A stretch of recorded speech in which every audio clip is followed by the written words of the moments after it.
ஐயா துணை. அகில ஜோதி ஆன்மீக சேனல் நேயர்கள் அனைவருக்கும் வணக்கம். சென்ற பதிவினுடைய தொடர்ச்சியை இப்போது அறிவோம். தாங்கள் என்னை விட்டு பிரிந்து சென்ற அன்று முதல் துணை இழந்த அன்றிலைப் போல தினமும் உம்மை தேடிக்கொண்டு கணவனை இழந்த பெண் போல கலங்கி வாடினேன் நாரணரே.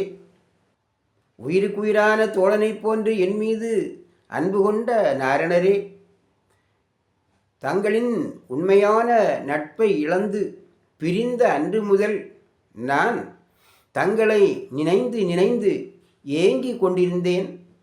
நான் சரிந்து பள்ளி கொண்டு பல 100 வருடங்கள் ஆகிவிட்டன.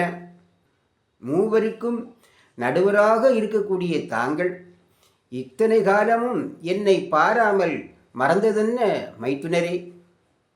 கைலேங்கிரியையும் என்னையும் 14 உலகங்களையும் சேர்த்து ஒரு சேர ஆட்சி புரியும் ஒரே மந்திரியாக இருக்கக்கூடியவர் தாங்கள் அல்லவா? உங்களை தவிர மதி மந்திரியாக செயல்புரியக்கூடியவர்கள் யார் இருக்கிறார்கள் நெடிய திருமாலே? இந்த விதமாய் முற்பிறப்பு கணக்குகளையும் பிற்பிறப்பு கணக்குகளையும் ஆராய்ந்து வழிநடத்தும் மதி மந்திரியாக திகழக்கூடிய தங்களை அடைவதற்கு நான் உயர்ந்த தவம் செய்தேனே என்றார் ஈசர்.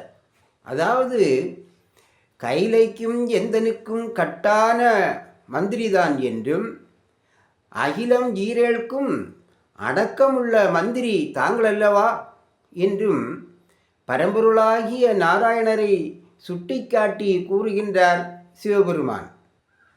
பொதுவாக ஒரு நாட்டின் மந்திரியாக பதவி வகிப்பவர் அரசனை விடவும் மிகவும் மதிநுட்பம் வாய்ந்தவராக இருக்க வேண்டும். அதோடு எந்த விதமான போர்க்கலை பயின்ற வீரர்களையும் எதிர்த்து போரிடும் ஆற்றல் உடையவராகவும் இருக்க வேண்டும். அத்தகைய திறமை உடையவர்தான் மந்திரி பதவி வகிப்பதற்கு தகுதியானவர்கள். காந்தார தேசத்தை ஆண்டு வந்த மன்னனின் அரண்மனையில் காளியன் என்பவர் சவர தொழிலாளியாக பணியாற்றி வந்தார். அதாவது அரண்மனைகளில் ஆயுதங்கள் செய்தல், கட்டுமான பணிகள் செய்தல், துணி நெசவு செய்தல், தச்சு தொழில் செய்தல், ஆபரணங்கள் தயாரித்தல் போன்ற பணிகளெல்லாம் நாள்தோறும் நடைபெற்று கொண்டே இருக்கும். இந்த பணிகளையெல்லாம் செய்யக்கூடிய தொழிலாளர்கள் அரசு ஊழியர்களாக நியமிக்கப்பட்டிருப்பார்கள். அந்த வகையில் அரண்மனை ஊழியர்களுக்கு சவரம் செய்வதற்காக காளியன் என்பவர் நியமிக்கப்பட்டிருந்தார். பல ஆண்டுகளாக அவர் இந்த பணியை செய்து வந்தார்.